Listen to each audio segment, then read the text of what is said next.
Welcome to the Storytellers, the radio show and podcast that features those who choose to leave their mark on the world through the art of story. I'm your host, Grace Salmon. I look forward to our time together today. Now, let's meet our storyteller. Sharon Preston-Folta has spent a 30-plus year career in advertising, sales, and marketing, predominantly in the area of radio. She's worked with such companies as Fairchild Publications, WLNY in New York, ABC Disney, and CBS. She is currently a senior account executive at WUSF in Public Media in Tampa, Florida. She's also lived most of her life in the shadow of her father.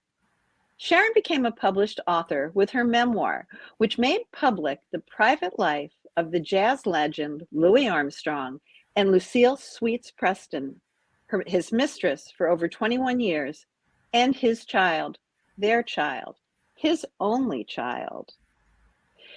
The documentary, Little Satchmo, based on Sharon's memoir, made its worldwide premiere in June of last year at the Thessaloniki Documentary Film Festival. Try to say that, the Thessaloniki Documentary Film Festival. It is my pleasure to welcome to the microphone, to the storyteller microphone, Sharon Preston-Folta. Good afternoon, Grace. How are you? I'm great, Sharon. Thank you for joining me, and thank you for telling your story here on the Storytellers. So let me ask you, who is the only child of Louis Armstrong? To the best of my knowledge, for all of my life, it's been me. That's the life I've lived. That's what I've been raised as, and that's what I know. You know, as I read your story, and I read your wonderful book, Little Satchmo, and I've seen your interviews, every time you say it, it somehow catches my heart. You were not always allowed to say that you were Louis Armstrong and Lucille Sweets Preston's daughter. Absolutely not. Right. Why was that? Well, my father was married at the time when he and my mother began seeing each other, or as they put it, their friendship grew. And he was married to his fourth wife. My mother was recently widowed. So they knew each other in show business when she was part of the dance team with her husband, Luther Slim Preston, and they were known as Slim and Sweets. And they used to be the opening act for many of the larger shows. They traveled together, especially in the Chitlin circuit in the South. So all of the headliners and acts like my mother and her husband were part of the show along with singers, and they were friends. But when Slim passed away, my father said to my mother, "I'm supposed to take care of you." And my mother said, "Okay." And that began a change in their relationship. So mainly because he was married, they were not married. That was the main reason for the secret. Also the times, it's not like in the 21st century, things like that do not matter. Back in the 1950s, that was a big deal. And I imagine it mattered not only for the time period, but also because Louis Armstrong was a Black male in a different world of entertaining as well. Yes? Yes, that was a big part of it, as well as, he was married. So. But you were an open secret. You weren't a public secret, but you were an open secret. You and your mom went to various shows. His wife, tell our listeners what his wife offered to do in terms of you as a child. Well, you're right. We were an open secret, and they, made an arrangement where Lucille knew about Mom and I. We traveled with my father when I was a young girl, 4, 5, 6 years old. And before I was, even a toddler, Lucille wanted to adopt me, but my mother refused because that would have taken her completely out of the picture. and taking me away from her. And that's something that she did not want. She wanted to raise me. She also believed, and based on what my father had said to her, that he was going to leave Lucille and marry her. So that's the hope that she held on to for years and years and years. And I saw an interview that you did with your mom, and she just sparkles when she talks about him. I will never fully understand it, because living through her relationship with my father, I know she loved him dearly, and I know it hurt her dearly when it just never turned out the way she thought it would be. But for all those years, she loved him, and loved him madly, and protected him fiercely, protected him to the fault of her own, and for me as well. But she was one of his biggest fans. And all the way to the end of her life, whenever I would play his music, because I would, play the Sinatra channel on Sirius XM, which featured my father a lot, still does. And mom would, especially towards the end of her life, just sit and listen to music. And every time she heard him, she just lit up. So she still remained it in her heart. He was the greatest love of her life. And she did not want you to tell this story. So how come you told it now? Is her passing a factor in that? Well, no, I wrote the book 9 years ago. So she was alive, just about turning 90. And when I decided to write the book, she was still very upset and felt I did not need to tell this story. She said I had a good life. I had everything that I could want. And I said, no, I didn't. I did not have my acknowledgement. And she didn't see how that was important to be publicly acknowledged. As long as privately, he did acknowledge us. He took very good care of us financially. And she just never understood the importance. And I'm sure it had a lot to do with how she was raised, and the fact that, she pretty much came up in a single parent household. Her father was almost non-existent. So it was upsetting to her. But finally, she came around when I just kept insisting, and I said to her, "You realize that Lucille Armstrong signed an affidavit that said he had no children. In that affidavit, she said he didn't even adopt children, which is not true, because he adopted his cousin's son. But she said he had no children. And my mother just didn't understand that. And she said, she knew about you. She wanted to adopt you. She sent payments. Why would she do that? And I said, Mom, because she could. And that rendered me invisible. And I said, no, that's not the legacy I want to leave for my grandchildren and their children. Your story is so compelling on so many levels. First, obviously the big draw is you have this immensely famous dad, but the other side of it is just the human little girl who wants her dad to recognize her and Yeah. and be loved. Can you talk a little bit about that? Well, that's really, for me, that was the main motivation, to acknowledge myself and take care of that little girl. The fact that my father, is as famous as he is and an American icon highlights my story, but it's a universal story because I'm not the only young girl out there that has had that experience. So for me, it was important to acknowledge me and then bring the story out for other people to know that your life matters. You do have a voice, and to tell my story. So um, I felt it was important for my voice to be heard, for my healing, for my family's healing, so that when we talk about my father, it's not in a whisper or a hush or like there's something wrong. We're speaking about it the way it was. It's not the prettiest story, but it is our story. and we were a family, as fractured as we were, but we're not unusual in this world. And I can't begin to tell you how many people, after seeing the film, have talked to me about and thanked me for being brave enough to tell my story and how it's helped them. And they've shared details with me about their story. And that's really touched me. Having not yet seen the documentary, but having read the book, that doesn't surprise me. I was so immensely proud of you, and you and I have never met before today.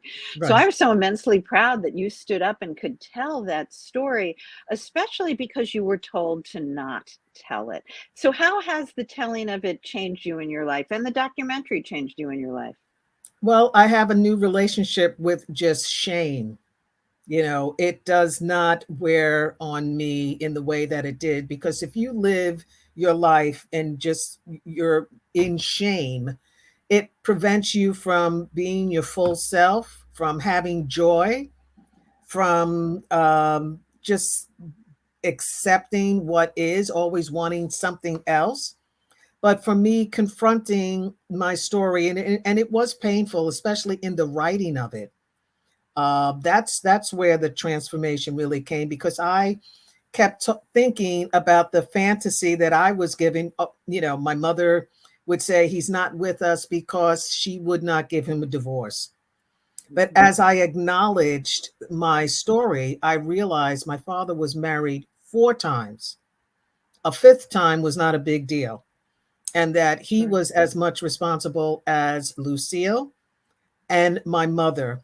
And coming to terms with that and realizing that none of this was my fault, nothing that I could have done would have changed it, has just made me just feel good about myself.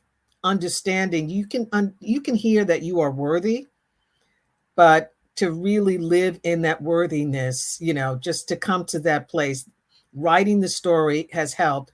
And with the documentary, it just gives it a larger platform for people to hear that and know that. So it's a blessing for me to be seen and to help others, for them to see themselves. Because you have been not seen, not just as a little girl, but well into adulthood. I read how you went to the Louis Armstrong home, and how, my word, not yours, disorienting that was, to be in a place that was his home, that was different than the home you shared with him and your mom. Yeah, it was very, very hurtful. It was completely different from, what mom and I had.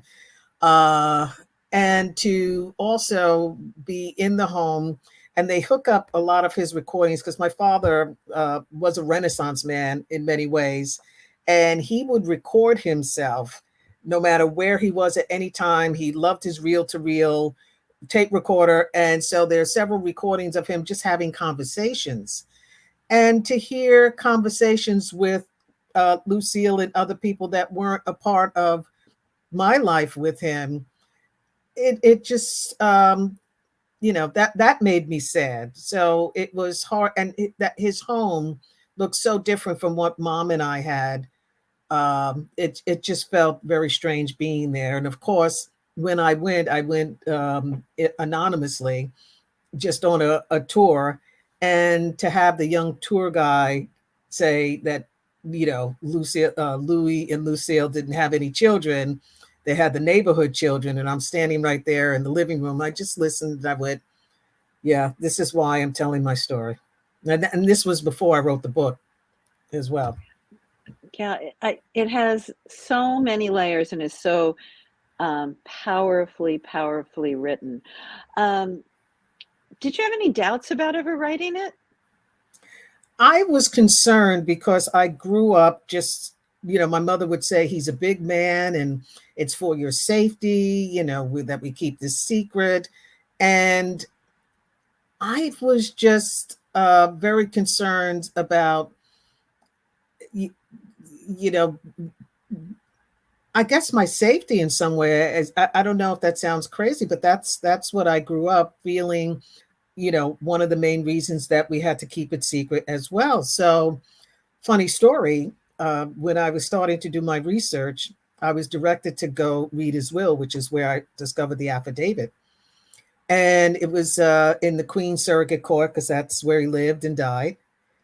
And it was, they were closed for half-hour lunch, and I sat in the lobby, and I just felt that all eyes were on me.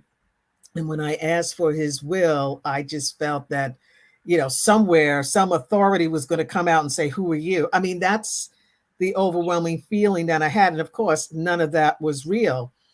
It was just what I had been brought up with. So in the very beginning, it was really, really, tough to work through that. But I just understood that was what they put in place. That wasn't the reality, or And not you my have reality. not your reality. And also going back to, you were talking a moment ago about how your father loved to record himself. You have an amazing gift, I think, given our time period. You have reels and reels of letters and conversations that he sent you and your mom, right? Yes. And I've donated all of that to the Library of Congress. So once the documentary was made, I wanted to make sure that that material was preserved and a part of history. And I, um, you know, applied and was accepted into the Library of Congress. And there is my donation is under my name, collection of Louis Armstrong materials, and it's there. So the recording, the postcards, the letters that we had, and also Western Union telegrams that he would send. What remained, I donated to them, and I'm very proud of it that I it's was there. going to ask you what happened to that. Was it hard to let it go? No, no, it wasn't, because it's one thing to keep it within the family, but it really had meaning for my mother and myself, not for anyone else. And I didn't want that memorabilia to get misconstrued, or maybe sold to someone who wouldn't respect the materials or just get out. I wanted it to be respected, because we may not have been a public part of his life, but we were a very important part of his life. He made sure that we were well cared for financially, that we wanted for nothing materially. He spent time with us, of course, not enough time and not all that we wanted, but we were a part of his life. And I felt that the Library of Congress was the best place, and thankfully they felt so too and accepted the collection. I'm so glad it's there. First of all, it's one of the most beautiful buildings in the entire United States, Yeah. but such a treasure for that to be there, right on Capitol Hill. Your book closes with a very, very poignant letter to your dad. And I reread it this morning, and I was so moved by the little girl who kind of starts out, but the grown woman who says, "I'm now taking my place." Was that a hard part of the book to write? In a way, it was, because um, all throughout my life, I always wrote and spoke through my mother. So this was my first chance to speak to him directly. And it took me a while to kind of put it together. What did I want to say? But I was so thankful that I wrote it. And I updated it a little bit for the documentary, but very thankful I wrote it. I am too. It was very powerful for me to read it. And in the letter, I think it's in the letter section of your book, you say that you're going to approach the Louis Armstrong Foundation for, my words again, recognition. Have you done that, and has that happened? Well, actually, they reached out to me a year after the book was published, and we had conversations, but they just kind of stopped. And I realized that they are an organization that was put in place to keep his memorabilia. It's not their recognition that I need; it was my recognition. And I've just moved forward, and we've met, and they have a copy of my book in their archives, and that's where it is. Sharon, your story is so important, and as I started out with, so multi-tiered. What are something that you would like our listeners to know about you? Something a little quirky, another way to find you? What would you like to leave with our listeners today? Well, one thing that my father did, by recording himself all the time and sending us audio letters and interjecting music within his speaking to us, it stuck with me. And I am a host here in Sarasota on our community radio station. And just from hearing him and how he curated things, I do that myself. So I have my own radio program here in Sarasota. And I know that that's something that I got just being around him. That's fabulous. I need to tune into your radio station. Sharon, thank you for sharing your story, for being a great storyteller. This is a copyrighted episode of The Storytellers by Grace Salmon and Authors on the Air Global Radio Network. Sharon, thank you so much. Thank you, Grace. It's been a pleasure. That concludes this episode of The Storytellers. I'm so glad you could be part of the story today. I hope you share the stories, tell your own, and come back for another episode, because when our stories are told, everything changes. I'm Grace Salmon.